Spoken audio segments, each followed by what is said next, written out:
Muito boa noite a todos, né? E queria, antes de mais nada, agradecer a presença e a participação de todos aqui nessa nossa videoaula, né? E a gente vai dar início à nossa disciplina, né? De educação formal e não formal, certo? Aqui pela grade curricular do curso de licenciatura em Educação Física da Unopar. E, antes de mais nada, eu queria parabenizar todos vocês, né, por estarem aqui e continuarem confiando no nosso trabalho, né? Queria agradecer também ao Unopar pela oportunidade também de estarmos, né, nesse momento aqui e de fazer esse processo de interação também entre nós, para que a gente, como diz o nosso slogan do Polo, a gente não parou para que vocês não parem, né? Até porque no final do ano aí, se Deus quiser, praticamente metade da turma já vai estar formado, né? Nós não vamos ser mais professores e alunos, nós vamos ser colegas de profissão, tá? E antes de mais nada, vamos para frente, porque a gente não pode parar. Tem uma formação aí chegando, tem uma formatura chegando e a gente precisa dar continuidade nesse processo. Na nossa primeira aula, certo? A professora Deise, que é a professora da turma de vocês, né? Ela contextualizou, né, muito bem uma temática sobre sobre a educação formal e educação não formal, né? E daí ela conceituou, né, fez algumas conceituações, exemplos, foi muito bom. Até a abordagem que ela teve, né, que ela tem, sobre o conceito de educação, né? Então, ela dá aqui de acordo com o livro de vocês, a educação, de acordo com a Constituição Federal, né? A educação, direito de todos e dever do Estado e da família. Será promovida e incentivada em colaboração com a sociedade, visando ao pleno desenvolvimento da pessoa para o seu preparo e para exercício da cidadania e sua qualificação para o trabalho. Então, a gente vê que a educação ela entra num viés aqui, além de individual, né, como direito, né, direito do cidadão e dever do Estado, também como um viés social, né? Até porque nós, enquanto formandos, né, podemos dizer assim, você, Frank, deixa eu ver aqui mais quem, que o Bruno está chegando agora na sala, deixa eu admiti-lo, Davi também, vamos lá. Muito boa noite aí a todos, Brunão e Davi entrando aí, sejam bem-vindos.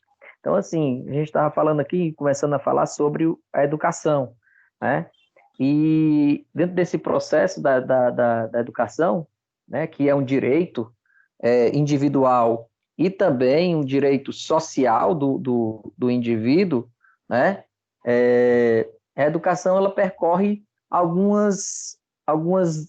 como é que eu vou dizer, algumas características, né? Nós temos algumas características básicas. Primeiro, ele é um processo aberto, né? A educação, como assim um processo aberto? Ela está em constante dinâmica, né? Ela tem uma abordagem inicial, que ela é estimulada pela própria sociedade, tá? Vou só pegar aqui uns slides que eu tenho, que depois eu vou passar no grupo, tá?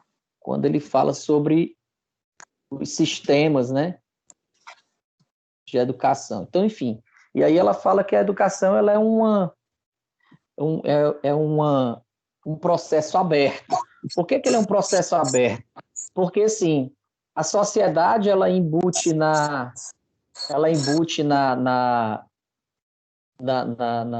no sistema, né, algo que ele precisa, né? Algumas coisas que os sistemas estão precisando.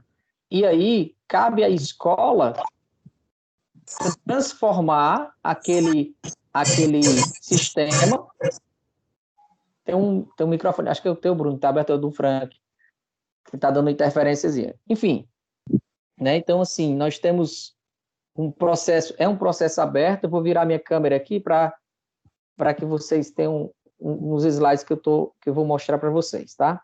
Então, assim, ela é um processo aberto, né? Características da educação, aonde a sociedade ela requer algumas necessidades, né? Onde ela tem algumas necessidades e pega a escola como um elemento transformador. E daí ela joga na sociedade aquele produto que ela necessita. Mais à frente, o que ocorre? Isso dentro de um viés cíclico, né? Por que ele é cíclico? Porque ele tem a sociedade, ela transforma a educação, né? Deixa eu admitir aqui o João Vitor. Então, vamos lá. Deu certo, agora deu legal. E aí, João Vitor, seja bem-vindo. Então, assim, a educação, ela é um processo cíclico, também ela é aberto, né? Porque requer essa necessidade de transformações, certo? E ela é cíclico por quê? Porque a sociedade transforma a educação, né? E a educação transforma a sociedade. Como assim? Como é que ocorre isso? Por exemplo, nós temos, vou falar aqui da nossa educação física, tá? Nós temos hoje 2 cursos de educação física, né? Na época que eu estava na faculdade, nós tínhamos um curso de educação física, que era um curso de licenciatura plena, né? E dentro dessa necessidade que a gente tinha dentro da faculdade, bastava apenas um curso de licenciatura plena, até porque a nossa área de atuação também era uma área muito limitada naquele período, né? Ou você ia ser professor de musculação, né, na academia, ou você arranjava né, trabalhava com preparação física em um clube, né, de futebol, tá? Ou então você ia dar aula em escola. Basicamente, eram esses 3 caminhos que o profissional iria seguir, né? Eu digo assim, dar aula em academia de musculação, mas entenda como termo geral, podia ser de balé, de dança, de natação, etc. Dar aula em academia, né? E hoje não. Hoje a gente, né, de acordo com uma dualidade que aconteceu nos cursos de licenciatura plena, que era na nossa época, nós transformamos o nosso curso em 2 hoje, né? Nós temos um curso de licenciatura exclusivamente para a educação formal, né, o que é o nosso curso, e um curso de bacharelado que é para a área não formal, tá? E a gente vai ver essa distinção aí entre esses 2 vieses. Então, hoje a gente tem uma gama de atuação imensa e a sociedade requereu isso, né, mediante lei, requereu essa transformação do curso de educação física licenciatura plena, essa dualidade, né, com profissionais que atuassem dentro da escola e profissionais que se especializassem também no ambiente externo, né? E daí a gente veio buscando essa nova sociedade. Hoje em dia, posso dizer assim, porque eu estou já há 25 anos no mercado, né, no mercado de trabalho, e hoje em dia eu vejo o profissional da educação física um cara extremamente qualificado, né, para atender uma boa parte da população. Até porque, dentro dessa preparação que o indivíduo tem, ele tem que estar preparado. É a obrigação dele estar preparado. Por que isso? Porque hoje você tem um conhecimento na palma da mão. Se você chega hoje numa academia, né, de musculação e você pede para que o teu cliente faça uma sessão de treinamento numa máquina chamada cadeira adutora. E daí ele vai perguntar para você, ô professor, quais são os músculos que estão sendo trabalhados nesse exercício. E daí o profissional ele vai dizer, ó, que você está trabalhando. Se for no caso da abdução, né? Você está trabalhando os fascias laterais, os glúteos, etc, etc e tal. E se você falar alguma informação errônea, na mesma hora o indivíduo vai chegar e dizer, ó, vai te mostrar a palma da mão dele, que está um celular, e vai te dizer, ó, aqui na internet está dizendo que não é assim não, está dizendo outra coisa. O teu próprio aluno na escola, né, para quem já trabalha já quem está estagiando ou já quem está trabalhando na escola, muitas vezes ele questiona você em relação a muitas coisas, principalmente no que diz respeito à área do conhecimento conceitual, né? A área do conteúdo procedimental e atitudinal, nem tanto, mas na área do conhecimento, do conhecimento da área de atuação do conceitual, ele te questiona demais, ele vai te questionar, porque vai ter hora que ele vai dizer assim, professor, e como é que funciona isso? Como é que funciona aquilo outro, etc. E daí você, assim, ele vai querer uma informação automática, né? Uma resposta ali rápida. E você tem que estar pronto. E se ele não, se a sua resposta não for interessante para ele, ele vai te questionar também, tá? Então a gente precisa ter esse conhecimento, né? Esse conhecimento também para trabalhar nessa perspectiva, tá? Mas também a gente tem que entender que hoje a sociedade é outra em relação a tempos atrás, certo? E daí, aonde ele fala sobre, conceitua, né, a educação formal, a educação informal e a educação não formal, eu vou deixar essa figurinha aqui com vocês aqui agora, ó, tá? Uma figurinha da vovó segurando o netinho, né? E o índio, certo? E o índio lá na tribo dele, dá para vocês perceberem aqui, a vovó com o netinho, e aqui o índio na aldeia dele, certo? Esse tipo de educação que é passado para a gente por meio cultural, né? O que aí a gente entende um pouquinho, vou fazer uma interdisciplinaridade aqui em relação aos conteúdos, questão cultural, né? O que é cultura? A cultura são bens imateriais, né? Que são passados através das gerações, né? O que são esses bens imateriais? São conhecimentos populares, crendices, aquele chá de erva que a vovó faz para a gente, que a nossa avó fazia para a mãe, etc., né? Aquele mastruz com leite que a gente toma para matar as vermes, enfim, em jejum, né? E aí esse conhecimento ele vai se repassando através dos tempos, tá? Então esse tipo de educação que a gente tem é um sistema de educação informal, né? É um sistema que ele não tem uma organização, tá? É um sistema desorganizado e ele é assistemático, tá? Ele é informal por quê? Porque ele pode ocorrer em qualquer ambiente, né? Às vezes eu brinco muito, embora não frequente mais, mas em mesa de bar é onde se aprende muita coisa, né? E aquele conhecimento onde você aprende a ler muita coisa naquela mesa de bar é um conhecimento informal, né?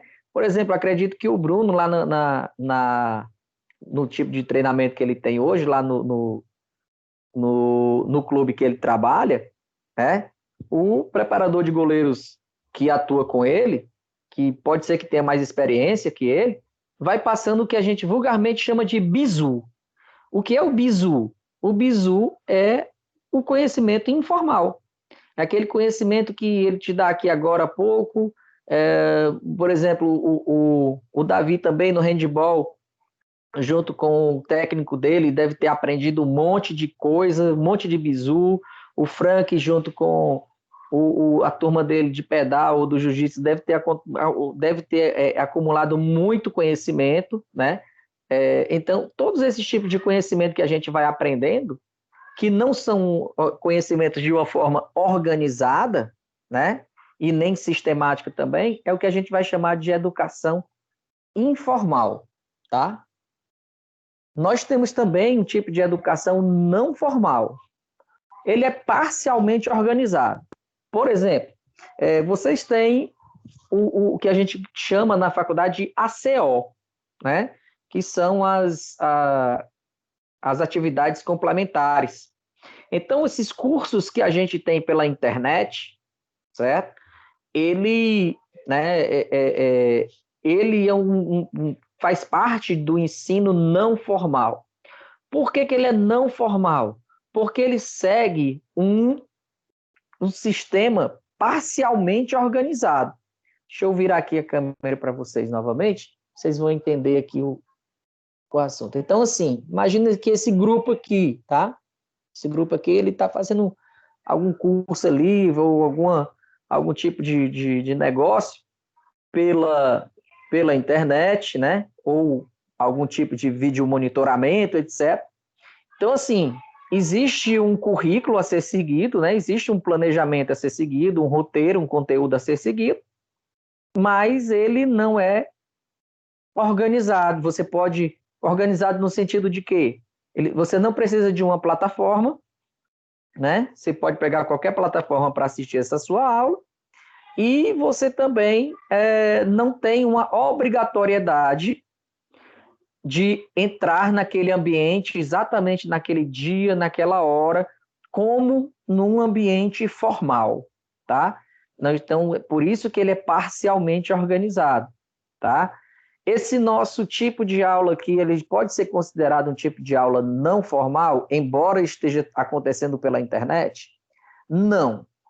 Por quê? Até porque, assim, é uma nova história que a gente está vivendo, né? Mas ele é considerado, né, um tipo de educação formal. O que é o tipo de educação formal? É aquele tipo de educação escolar. É o tipo de educação que nós temos, certo? É o tipo de educação que nós temos dentro do nosso ambiente. Por que eu estou falando assim? Porque nós temos, embora nós estamos tendo essas aulas virtuais, tá? Nós temos um horário que nós seguimos, nós temos um planejamento a ser seguido, nós temos um currículo a ser falado, comentado, certo? Então, assim, nós temos uma diretriz, nós temos dia organizado, nós temos uma plataforma de ensino, tá? Então, assim, nós temos todas essas características que nos conduzem a um evento formal. Aonde nós vamos trabalhar, né, o nosso campo de educação, de trabalho que nós vamos desenvolver é dentro do espaço formal, que é dentro do espaço escolar. Nós temos dentro da escola uma infraestrutura, né? Enfim, nós temos certas coisas dentro da escola que tratam da escola como um ambiente formal. Então, a educação no ambiente formal, ela requer uma infraestrutura bacana, né? É o que a gente espera que a gente tenha, uma infraestrutura legal. Nós temos normas e controles, né, da instituição, que, ao meu ver, é estritamente necessário, né? Embora muita gente critique, mas a gente precisa ter regras dentro da escola, até porque, como a gente já havia falado antes, nós temos a educação, ela é um sistema aberto. Então, ela é um sistema aberto, mas a sociedade tem regras, né? A sociedade ela tem regras, e essas regras elas precisam ser respeitadas, né? caso a gente não respeite essas regras sociais, a gente está cometendo alguma infração. E normalmente essas infrações sociais, elas estão atreladas a algum tipo de lei social, como o Código Penal, como o Código Civil, etc. E a gente precisa, não, vou falar aqui uma terminologia como Foucault, a gente precisa, entre aspas, adestrar, ou então, se quiser tirar aspas, pode tirar, adestrar o indivíduo para aquele meio social, né?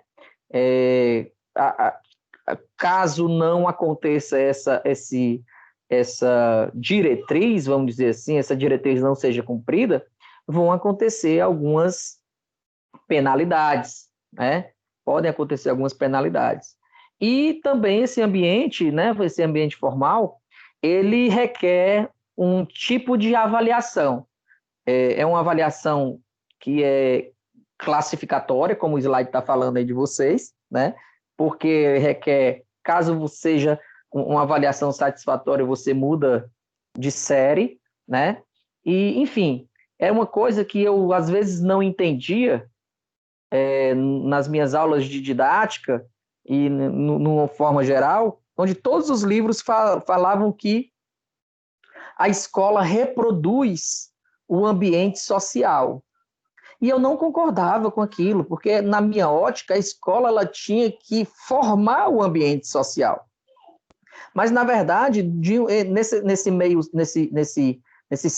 evento cíclico que é a sociedade transformar a escola e a escola transformar a sociedade, nesse ciclo que acontece dinâmico, né? E a escola é um ambiente aberto, realmente é verdade, porque eu acabei cedendo a essa premissa de que realmente a sociedade ela transforma a escola.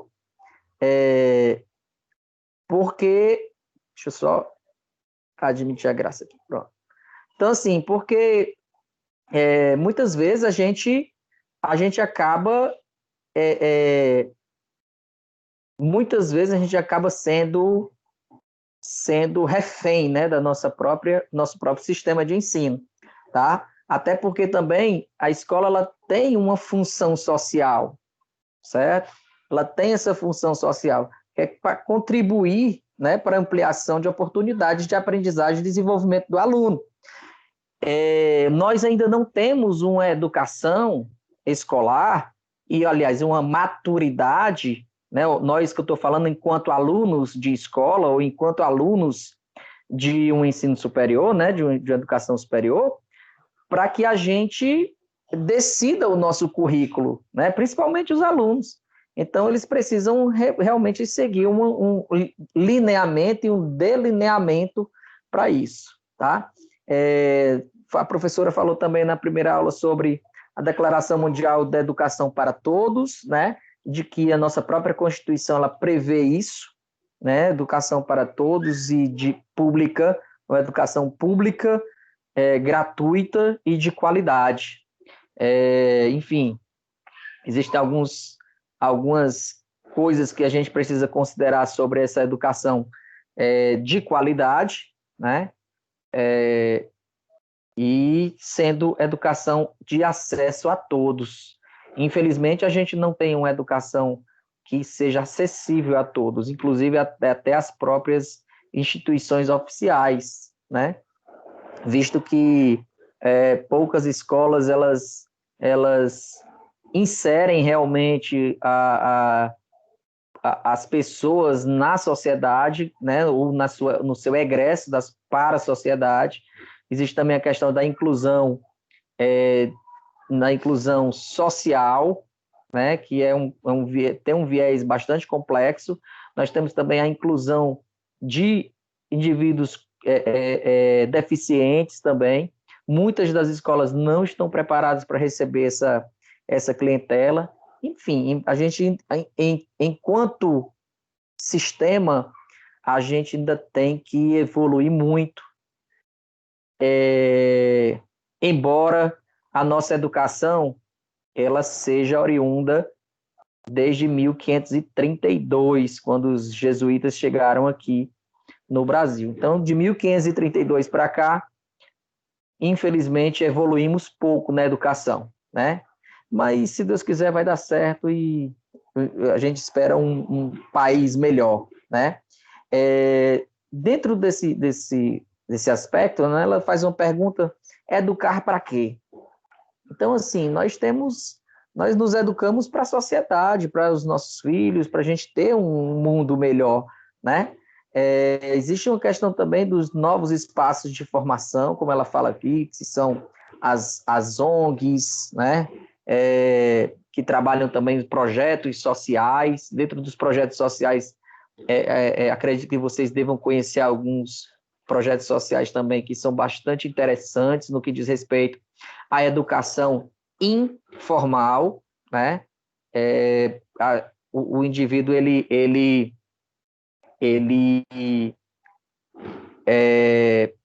a gente espera que o indivíduo ele tenha e aprenda, né, a se relacionar com as pessoas, né, a se socializar também com as pessoas, né, que esse é o objetivo dessa educação, e ter desenvolvimento também caracteres de atitudes, e não só de competências, e também não só no aspecto das competências, também não só no aspecto conteudista, né, mas da educação, perdão, da dimensão do conteúdo, né, procedimental e conceitual, mas principalmente também da dimensão do conteúdo atitudinal, certo? Essa nossa cultura, ela está relacionada, está interligada diretamente com a política, né? Porque um dos objetivos também do amadurecimento e do desenvolvimento cultural é também entrar no viés político. Quando a gente fala de política, não estou falando de partido, não estou falando de indivíduos, né? De figuras públicas, mas estou falando assim de um aspecto de desenvolvimento político, né? Essa política eu estou falando em relação ao desenvolvimento da cidadania, né? De cada indivíduo, tá? E quando ela fala que não é possível falar em educação neutra, né, em relação à formação política, já que a própria noção de neutralidade carrega em si um posicionamento político. Particularmente, eu não quero entrar nesse viés, porque é um viés bastante complexo, e essa premissa realmente tem razão, né? Mas a gente não está aqui para discutir política, mas sim dentro das nossas propostas de educação, né? E até porque, assim, a política ela pode ser discutida dentro de uma sala de aula, né? O partidarismo não. Essa é a minha linha de pensamento, né?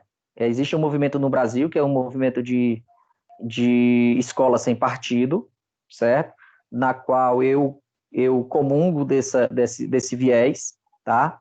Até porque, assim, quando ela fala de neutralidade, não é uma questão de neutralidade, é abrir, né, o conteúdo para os dois lados, né? Infelizmente, muitas escolas no Brasil, elas deixam uma sala de aula num viés assim bem de uma linha esquerdista, vamos dizer assim, né? E dão pouco espaço para uma linha de direita. Então, assim, vamos falar aqui de uma figura que está, né? Por exemplo, o presidente da República. Será que ele realmente é totalmente errado no que diz respeito a muita coisa? Será que ele não fez nada certo dentro desse aspecto? Então vamos discutir isso. Então vamos levar tanto um lado positivo quanto um lado negativo. Então vamos ver as duas partes. Infelizmente, muitos colegas trabalham apenas num viés, né? E isso acaba refletindo dentro da própria cultura, dentro da própria sociedade, quando falam sobre proselitismo político, certo? Então é preciso que a gente tenha muito cuidado para que a gente não entre num viés desse e acabe transformando a sua aula em um comitê, aliás, transformando a tua sala em um comitê né, político e principalmente se transformando também num trampolim ou num, como é que eu vou dizer, num cabo eleitoral, né, de algum político desse ou de algum candidato que seja, tá? Dentro da educação também falam sobre alguns pensadores, né, da educação, como Philippe Bourdieu, tá? Acredito que ela deva cobrar isso aí, alguma coisa em alguma atividade de vocês, certo? E com relação também a o papel, qual o papel da educação não formal, né? É extremamente necessário essa questão do papel da educação não formal para um amadurecimento social, né? Até porque a educação não formal, ela complementa muitos currículos, né? Ela vai complementar, vai entrando no viés de complementação de currículo em relação ao entendimento de vocês, certo? Bom, nessa primeira atividade aqui, quando ela fala sobre a atividade, ela recomenda um texto, né, para que vocês leiam um texto sobre um texto do Rubem Alves, há escolas que são gaiolas e há escolas que são asas. Então, a gente leiam esse texto e façam né, ela pede aqui que você faça uma reflexão, tá? Então, é interessante que você faça essa reflexão. Depois eu vou colocar um e-mail lá que vocês vão enviar, certo? Para esse e-mail, ok? Essa atividade. Deixa só eu abrir aqui a outra aula, que é a nossa aula de hoje. Eu já estou igual aqui uma central aqui. Eu estou com 2 computadores ligados aqui e o celular.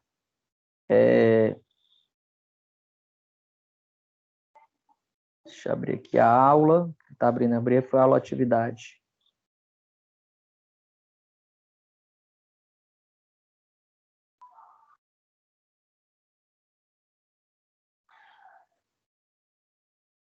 Educação formal e não formal. Isso aqui a gente já viu.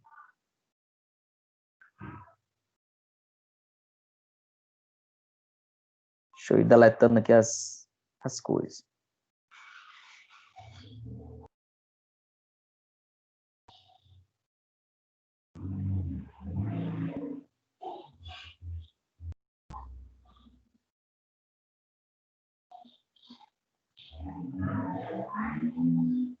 Bom, deixa só eu aqui abrir a aula de vocês de hoje. Só um minutinho aí que eu abri, foi outro doc. Opa.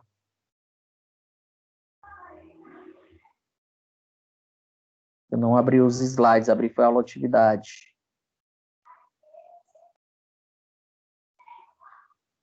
Lembrando para vocês que o desafio nota máxima já está aberto, tá? Já entrem, já vejam o desafio nota máxima e já vão fazendo as atividades mediante isso aí, o mais rápido que vocês puderem, tá?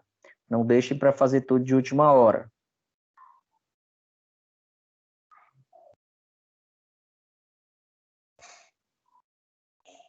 Bom, abriu aqui. Deixa a gente complementar, né? Ela fala que hoje ela começa a falar sobre relação de cultura, né? Fala sobre cultura e a gente já havia falado sobre essa cultura, né? Que a cultura também ela é um conteúdo que ela é passado através das gerações, né? A gente já havia falado sobre isso. E nós temos também, dentro do nosso Brasil, vou até relacionar, a gente tem um país com dimensões continentais, né? Nós temos desde 1500 a gente recebe indivíduos, né, dentro do nosso país e que eles vão fazendo das pessoas, né? Vão fazendo das pessoas uma espécie de aculturamento, né? O que é essa aculturação? É você pegar esse indivíduo e transformá-lo dentro da sociedade, dentro de um novo conceito, de novos conteúdos que ele venha a ter, né? Dentro dos aspectos de aculturação. É você pegar uma cultura e introduzir essa cultura dentro da sua que você tem, tá? Por exemplo, eu chegar no Rio Grande do Sul, aliás, o indivíduo chegar no Rio Grande do Sul, aqui no Ceará, e trazer a cultura de tomar chimarrão, né? Ou eu sair daqui de Fortaleza e ir para o Rio Grande do Sul e lá transformar uma cultura de fazer, por exemplo, uma tapioca, né?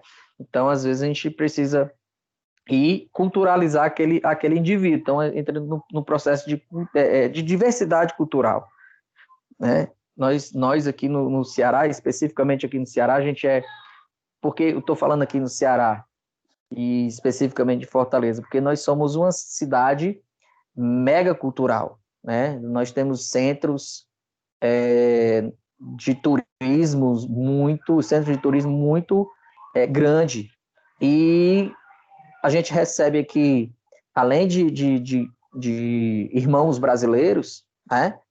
De outros estados, a gente recebe pessoas dos mais diversos países aqui no Brasil, perdão, aqui em Fortaleza, e essas pessoas elas vão introduzindo as suas culturas, né? A gente vê ali, por exemplo, quem anda ali por perto do Cumbuco, ali no Cumbuco a gente tem uma colônia acho que são coreanos ali, no Cumbuco, ali naquela região ali da do Porto, né, não é do Porto da Juno, não, perdão, Canoa Quebrada. Existe uma cultura lá muito grande de espanhóis e italianos também, enfim. Nós temos aqui uma diversidade cultural muito grande. E essa cultura ela vai passando né? Vai sendo o povoamento, né? Das pessoas vão se agrupando e se acostumando com aquela cultura. Esse costume é o que a gente vai chamar de aculturação, né? Dentro disso a gente tem pessoas, né, que vão entrando nesse processo até da educação por aculturação. Ela fala também sobre a educação em espaços de vulnerabilidade social, né? Eu acredito que hoje a gente viva um espaço de vulnerabilidade social geral, né? Independente de local. Eu acho que hoje Fortaleza é um ambiente bastante complicado para que você ande, visto que agora há pouco, né, eu acredito que vocês devam ter acompanhado essa história aí do rapaz do Uber, enfim, realmente nós vivemos um ambiente bem de vulnerabilidade. Acredito que vocês também tenham acompanhado ultimamente um rapazinho de 14 anos que faleceu, né? Que era coroinha lá naquela região ali da Barra do Ceará, e que ele era meu aluno, né? Era aluno lá da minha escola, que eu trabalho, fazia o 7º ano, e, enfim, infelizmente, dentro desse processo de, de vulnerabilidade social, infelizmente, algumas pessoas inocentes acabam sofrendo consequências, e consequências graves, inclusive com morte, né? E nós temos um viés bastante interessante, que nós trabalhamos com o esporte, né? Com o esporte, o lazer, a recreação, e que a gente pode, enquanto esporte, tentar fazer uma mudança nessa sociedade, né? Seja o handebol do Davi, seja o futebol do Bruno, seja a bicicleta do Frank, né, e o jiu-jitsu também, seja a recreação do João Vitor, enfim, nós temos esse viés aí de tentar fazer mudanças sociais dentro desse aspecto, né? Dentro disso existem algumas ONGs que trabalham muito bem essa questão da, da vulnerabilidade, né, de alguns grupos, né, principalmente infanto-juvenis, e na inserção da sociedade, certo? Principalmente o futebol. O futebol é um meio de que você tem muito acesso, né? Você tem alguns projetos, inclusive, tratam realmente de mudanças de vida, né, das pessoas com relação ao esporte. Existem alguns indivíduos que vão até morar fora, enfim, e realmente fazem da vida um upgrade, né? Fazem do esporte um upgrade para a vida, tá? Ela fala também aqui na aula sobre a pedagogia social, né? E a pedagogia social é bastante importante para a inserção desses indivíduos dentro da própria sociedade, não só falando sobre mercado de trabalho, mas para a inserção na sociedade, essa educação popular, que realmente deveria ser mais popular, né? Fala também sobre a educação de jovens e adultos, né? E essa educação de jovens e adultos é bastante importante para que o indivíduo, ele, por algum motivo, da vida dele, ele infelizmente não teve a continuidade dos estudos dentro de uma idade dita idade certa, né? Então, precisou se ausentar da escola, ou perder o ano, ou enfim, aconteceu algum processo em que veio a impedi-lo dele dar continuidade dentro do ciclo normal, né? O que é esse ciclo normal? Dentro do desenvolvimento legal, a obrigatoriedade do ensino é a partir de 4 anos de idade. 4 anos de idade, por lei, isso eu estou falando sobre Constituição, né? A partir de 4 anos de idade, a criança já deve estar inserida dentro do ambiente escolar, né? Dos 4 aos 14 anos, né? Então, ela termina ali o ensino fundamental dela a partir dos 14 anos, e até os 17 anos ela termina o ensino médio. Então, aos 18 anos ela não é mais criança, ela já é um adulto, e já deveria estar entrando no ensino superior ou no mercado de trabalho, enfim, e assim queira isso para a vida dela, né? Mas, infelizmente, acontecem alguns problemas e que essas pessoas não têm a oportunidade de entrar, né, de terminar no tempo correto. E daí a educação para jovens e adultos, no qual também eu já tive o prazer e o privilégio de trabalhar, né, ela entra num viés, vamos dizer assim, num viés retificador de diferenças, né, sobre esses aspectos, principalmente em relação à inclusão social, a inclusão de pessoas alfabetizadas, né, dentro da sociedade, e até mesmo de inclusão digital, inclusão de tudo, de uma forma geral. A inclusão realmente em todos os aspectos, né? Onde um dos militantes desse aspecto, não vou deixar de citá-lo, né, que é o Paulo Freire, e onde ele cita também que essa educação, né, ela entra num aspecto libertador, né? Até porque, infelizmente, as pessoas que são analfabetas, né, não têm uma cognição em relação à leitura, elas ficam muito reféns de outras. Mas é preciso mais que isso, porque a alfabetização, como eu já diria lá na minha escola, mecanicamente, ela não é só decifrar símbolos, né? A alfabetização ela vai muito mais do que isso.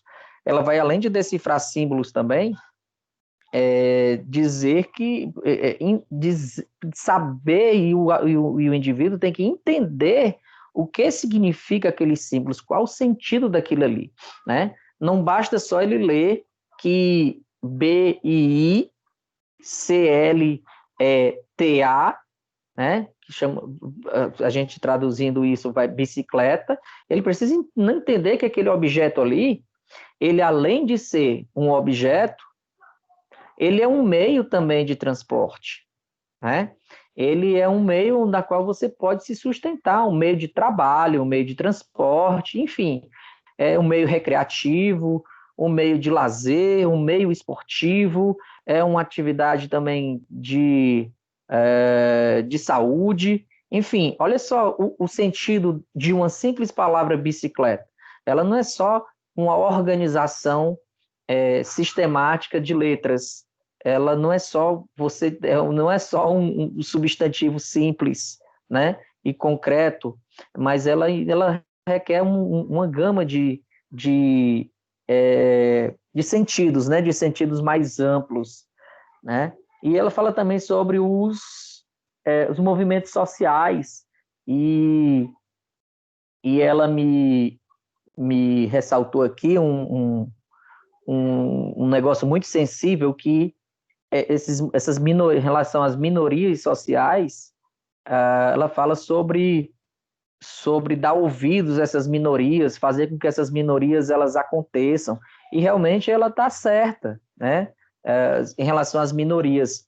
Mas lembrando que as minorias elas não podem chegar ao limite também de infringir o direito individual de outro.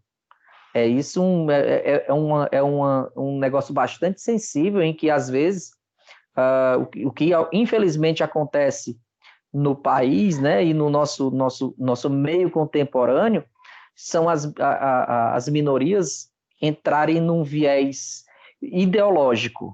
Pronto, na verdade é isso, entrar num viés ideológico em que as pessoas elas são forçadas a entender, forçadas a aceitar, na verdade, esse termo que eu queria falar, forçadas a aceitar aquilo. Então, à medida que você força uma sociedade ou um indivíduo a te aceitar, aí você já está realmente infringindo um direito individual do outro, né? Até porque as pessoas têm direitos também. Então, não é porque você tem um direito que eu sou um direito a uma coisa que você tem que forçar a eu aceitar aquilo, até porque eu também tenho a minha cultura, eu também tenho, cada um aqui de nós tem um direito, e esses direitos eles precisam ser preservados e principalmente respeitados. Aceitar é uma coisa, respeitar é outra coisa. É preciso sim que a gente respeite as minorias enquanto minorias, né?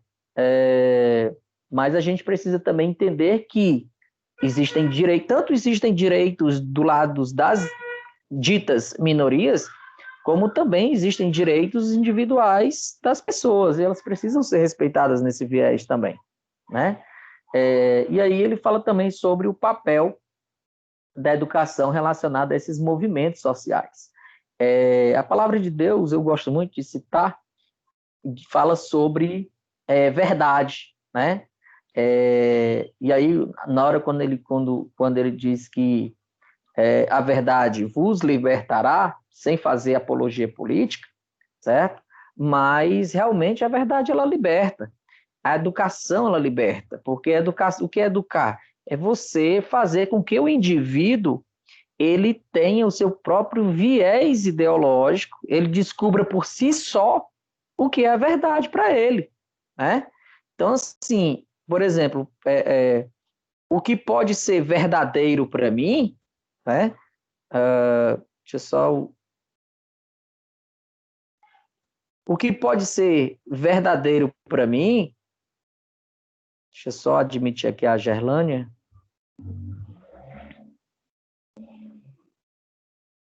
Boa noite a todos. Então, assim, o que pode ser verdadeiro para mim, pode ser que não seja verdadeiro para a Graça, ou para o Georgiano, ou para a Rafaela, ou para a Gerlânia, tá? Então, a gente precisa entender e respeitar essas individualidades, né? Enfim, e daí hoje ele está estou esticando um pouquinho na aula porque eu estou fazendo uma recapitulação da primeira e a aula de hoje, tá?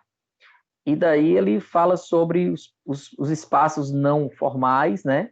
E daí na segunda aula atividade, que não é de múltipla escolha, quebrando um pouquinho até a sistemática, né?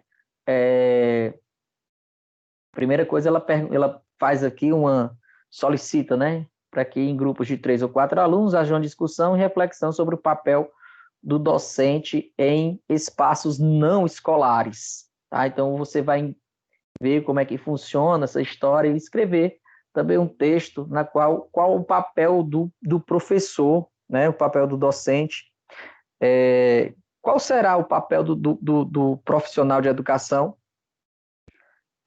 nesses espaços não escolares.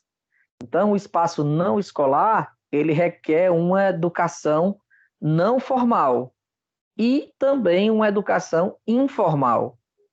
Será que eu posso trabalhar esses dois contextos de educação informal e de educação não formal no mesmo viés, com o mesmo profissional, para aquele público? E daí a gente precisa fazer essa reflexão, né? E fazer esse entendimento, tá?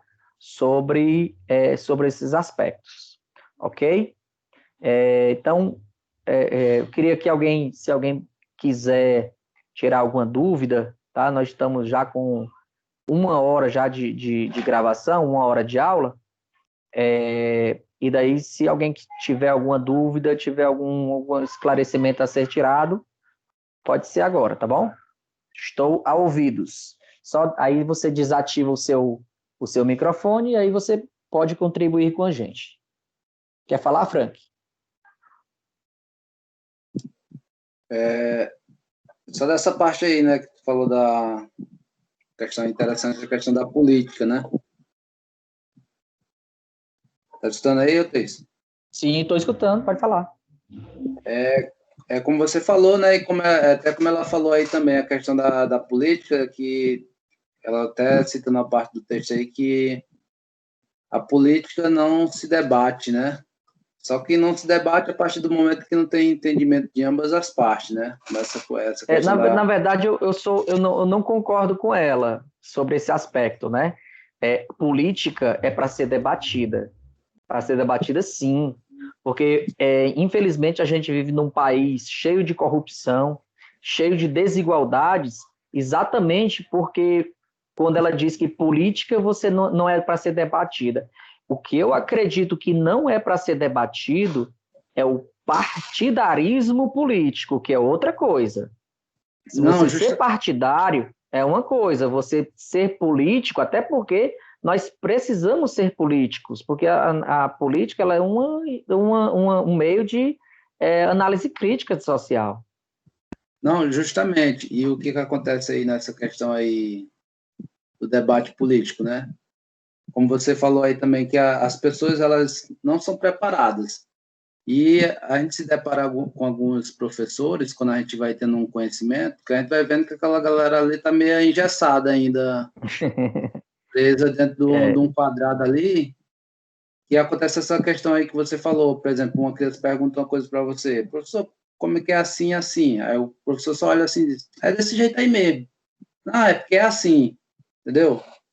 Então vai formando umas pessoas totalmente ignorantes, a ponto que não consegue ter um certo discernimento em atitudes, ou seja, o professor ali lá atrás não preparou aquela pessoa para o melhor entendimento do mundo, né? Abrir as portas para o mundo para ela, ela cresce sempre daquele gesto ali e o professor se dá de bichão na história toda. Tá entendendo? Isso, exatamente. Uhum. Boa contribuição. Ô, Bruno, quer falar um pouquinho da gente sobre a tua experiência com relação à educação informal que você recebeu dos seus companheiros, dos seus colegas lá de clube, sobre o seu desenvolvimento mesmo enquanto profissional? Você quer contribuir com a gente aí sobre isso? Cadê o Brunão? Tá aí, Brunão? Bom, deixa o Bruno, daqui a pouco ele entra novamente. Rafaela, queria que você falasse um pouquinho sobre a inclusão na educação. Pode ser? Rafaela? Rafaela também não está aí. Davi está aí? Estou sim, professor. Pronto. Davi, dentro desse conteúdo que eu acabei de falar ali com o Bruno, né, o nosso professor Rogério, né, meu grande amigo Rogério, acredito que tenha contribuído muito grande, tem uma contribuição muito grande na sua formação profissional, né? Dentro daquele aspecto que eu estava falando sobre a educação não formal, né? Como é que houve esse processo de recebimento nesse conteúdo a respeito do Rogério em relação a você ou de outras pessoas também que devam ter contribuído com a sua formação? Assim, professor, é como o senhor citou, né? A gente pega muita coisa no dia a dia, né? A gente vai observando também, né? Meu perfil é muito observador, né? Então eu gosto de observar, tipo, eu observo o planejamento, né? Eu peguei muito do Rogério essa questão de trabalhar sobre planejamento, né? Então eu gosto de planejar antes de colocar em execução, né? E lá no Eusébio, lá no Esporte Clube Eusébio, eu tenho a oportunidade já de trabalhar com um preparador físico formado, né, que é o Paulo Sérgio. Ele é um cara também excepcional, muito profissional, né? E também eu gosto de observar ele comandando o treino, né? Quando a gente trabalha por periodização lá, então cada um tem seu dia, né? E cada um tem o seu treino em específico que vai aplicar, né, todo um programa, um planejamento, mas eu gosto de observar o treino dele, né, como ele aplica a metodologia, como ele começa como? Fazendo um trabalho de mobilidade, estabilidade, para depois fazer a execução do treino, para depois dar uma finalidade em algum trabalho mais específico, em alguma coisa. E é mais ou menos isso. E tudo isso a gente vai só agregando, né? Aqueles bizus que a gente vai pegando e vai trazendo também para dentro do nosso planejamento, mas é claro que a gente vai ter o nosso contexto de trabalho, né? A nossa maneira. Cada Nossa, um trabalha muito de uma bom, forma. Mas isso enriquece muito, muito. com certeza. Na verdade, eu brinco e eu falo que nós somos professores. Se fossem fazer um exame de DNA na nossa vida profissional, nós íamos ter uns 50 pais, porque nós temos DNAs de muita gente, de muitos professores, né? Você tem o DNA do Rogério, você tem a parte do DNA do Paulo Sérgio, você tem parte de DNA dos seus professores antes, né? Um pouquinho do meu DNA também, enfim, e daí vai ao longo da sua vida profissional, a gente vai sendo construído assim ao longo do tempo, né? Sempre atrás de renovação e de aperfeiçoamento. Rafaela está nos ouvindo? Gerlânia está aí nos ouvindo? Georgiano? Estou aqui, viu, professor? Estou lhe ouvindo. Oi, Gerlânia, tudo bom, Oi, querida? boa noite. Estou aqui Tudo também, bom? professor. Boa noite. Massa, deixa eu só fazer uma perguntinha para os dois, tá? Ai, meu Deus. Primeiro para o Georgiano, certo? Georgiano, como foi que houve o seu processo de inclusão no ensino superior depois de tanto tempo que você ficou afastado do sistema regular de ensino, né? Até porque estou perguntando isso para você, até porque você no início do seu curso, você chegou para mim e falou que já estava afastado há muito tempo e que precisava de uma readaptação. Esse processo de... Como foi no início, Georgiano, a tua readaptação ao sistema regular de ensino? Boa noite, professor. Boa noite a todos. Foi assim, né? Eu tive esse afastamento por conta do trabalho, né? Sim. E sempre tive também a vontade de estudar. Eu tenho também um pensamento que para o estudo nunca é tarde, tá entendendo? Então, com esse pensamento, né? Já com a folga do que o trabalho deu, já que eu já me acostumei assim, a rotina do trabalho, aí meti as caras, né, e encontrei não é porque eu tô, tô na frente do senhor não, mas encontrei um ótimo professor, né, e com os colegas que só agregam, eu tive facilidade, né, de acarretar nos estudos, tá entendendo? Aham. E é só agregar daqui para frente, né? Massa. Gerlânia, como a Gerlânia, assim, hoje ela veio, né, na verdade, ela veio de um município distante, né? Quanto tempo, Gerlânia, do teu município para cá, de viagem? 5 horas, mais ou menos. Né? E essa história de sair do teu município para tentar a vida em Fortaleza, onde é o teu município, hein, que eu esqueci? É Uruoca, fica pertinho. Vou dar pronto. Aí você sai de Uruoca para chegar aqui em Fortaleza e para, no final do ano, ser uma professora de educação física. Verdade. Como foi esse processo aí, Gerlânia? Fala pra gente. Foi, foi um desafio, sabe, professor? Mas que, assim, quando eu tomei essa decisão, eu confesso que não foi fácil. E a gente vive numa zona de conforto, né? Lá no interior, e chega aqui na cidade grande, é muito, muito difícil a adaptação. Mas é como o Georgiano disse, quando a gente quer, né, a gente tem que fazer acontecer. Então, foi um pouco complicado no início, porque eu tive que trabalhar, e aí eu ficava procurando uma forma de trabalhar, estudar, né? E não deixar a desejar em nenhuma das partes, nem no estudo, nem Uhum. na questão do trabalho. Mas aí foi aí que eu encontrei o NOPA, né? No caso, aí... Né, desculpa, eu acho que eu estou entrando em outra assunto, eu estou fugindo um pouquinho da pergunta que você me fez. Pode falar à vontade. Acho que eu fugi um pouquinho da pergunta, mas, enfim, foi um desafio grande, mas que, graças a Deus, está dando certo, né? Ele já está quase finalizando a questão aí daqui a pouco a gente está formado, em nome de Jesus.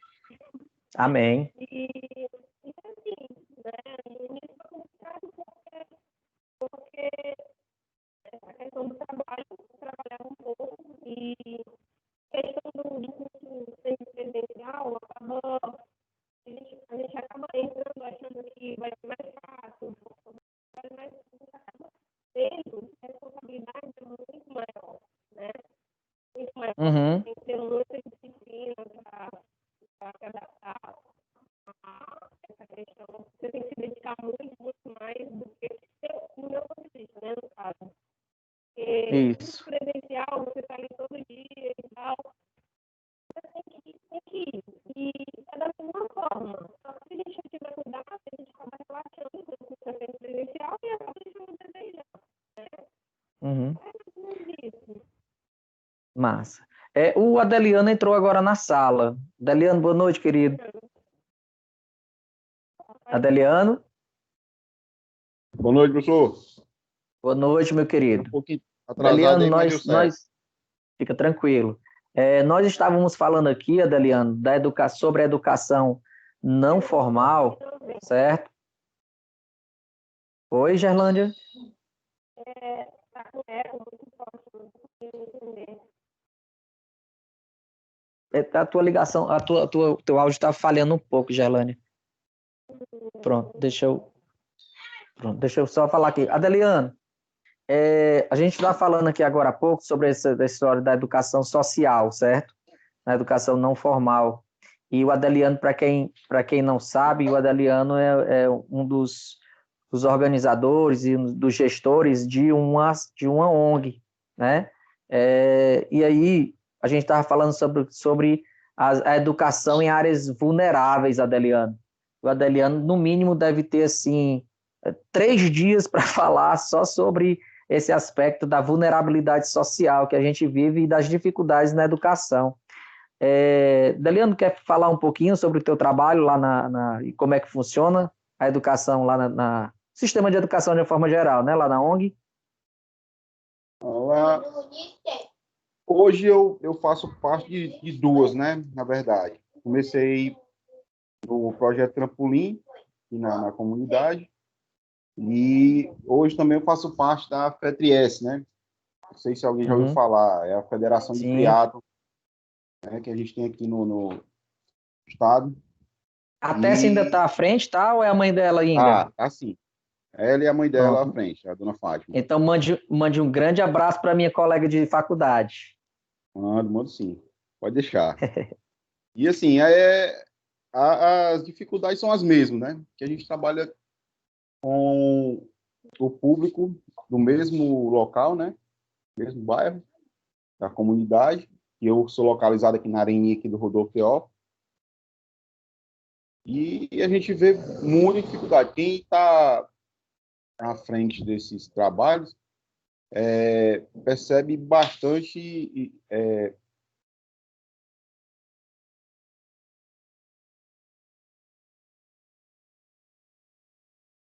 Adriano? tempo nesse período. Legal. E Adeliano, em relação aos meninos lá do projeto, né? Dos projetos, como é que funciona e como é que você, junto com a Tessinha, vocês trabalham vamos dizer assim, essa retirada dos meninos dessa vulnerabilidade? Como é que funciona esse aspecto? Assim, como vocês sabem, o nome do projeto da FETRIES é Atleta Cidadão, né? Projeto Atleta Cidadão. Assim, a gente tenta fazer com que eles saiam do projeto. Hoje a gente já tem ex-alunos que foram alunos do projeto, que hoje já são monitores do projeto Atleta Cidadão. São estagiários de educação física também, né? Massa, Isso aí legal. é um grande passo. E assim, a gente tenta transformar eles, passar o máximo de informação para que eles futuramente sejam cidadão, né? Como o nome do projeto vem dizendo. Show de bola. Parabéns pelo projeto. Deixa eu só pedir um favorzinho a vocês. A gente está terminando agora a nossa transmissão. Queria pedir para que vocês ligassem as câmeras, só para eu fazer aqui uma foto aqui, para fazer um print da nossa aula. Pode ser? Eu sei que a minha tivesse ligado, tá não.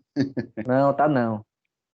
Foi a internet que deu, né? Principalmente a Gerlane e a Graça aí, porque são as que embelezam o grupo aí. Soubesse, eu tinha maquiado, professor. São dois projetos Você é linda, gigantescos, você é linda de para qualquer quem jeito. conhece, quiser conhecer o projeto Trampolim, fica aqui na Parquelândia, na Rua Xavier de Oliveira. A gente iniciou o projeto Trampolim com 20 alunos, hoje a gente está com 200 alunos. Projeto Trampolim. Show. Projeto Falta só o Atleta Davi, a Graça e o Georgiano. Davi, Graça e Georgiano, por gentileza, coloquem As câmeras. as E o câmeras. projeto Atleta Cidadão já hoje ele é considerado como políticas públicas já, né? Pô, cara, que bom, massa, legal. Então, vamos lá. 3, 2, 1, digam X. Sim. Foi? Show de bola. Gente, queria agradecer aqui travou, professor. Oi? Meu mouse travou. Ô, rapaz. Não, vamos fazer na próxima. Tá. Gente, queria agradecer muito a presença de vocês, certo? Hoje a gente vai ficando por aqui, tá? Toda sexta-feira a gente vai fazer essas nossas transmissões, né? Em decorrência da nossa aula atividade, tá bom? E assim, a gente sempre vai tendo esse bate-papo, esse debate, que esse assunto é um assunto muito bom, muito legal, de sistemas de educação, né? É uma área também de atuação minha, que eu, né, esse dia 5 de agosto, eu não tive a oportunidade de comemorar com vocês, mas eu fiz meus 25 anos de profissão, né? Agora no dia 5 de agosto. E é boda de prata, né? 25 anos, né? Sei lá, é boda de prata. Né? Minha idade. Olha aí. Parabéns. Obrigado. Né? 25 anos que o Fortaleza estava na Série C. Mas, enfim, deixa para lá, né, Adelina?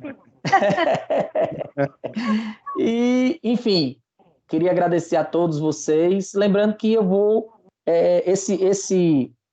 essa gravação ela vai estar disponível lá também no meu canal no YouTube, tá? Para quem não sabe, eu fiz um canal no YouTube, certo? E esses vídeos eles vão ser disponibilizados lá na hora que vocês quiserem fazer essa visualização, tá bom? Então lá vocês podem me seguir, compartilha, assina o canal, enfim, se inscreve, assina a notificação. E além desse conteúdo também da Unopar, também vai estar outros conteúdos também de outras aulas, tá? Que podem agregar o conteúdo do ensino de vocês, tá bom? Então, queria agradecer a vocês, forte abraço a todos, que Deus abençoe a todos.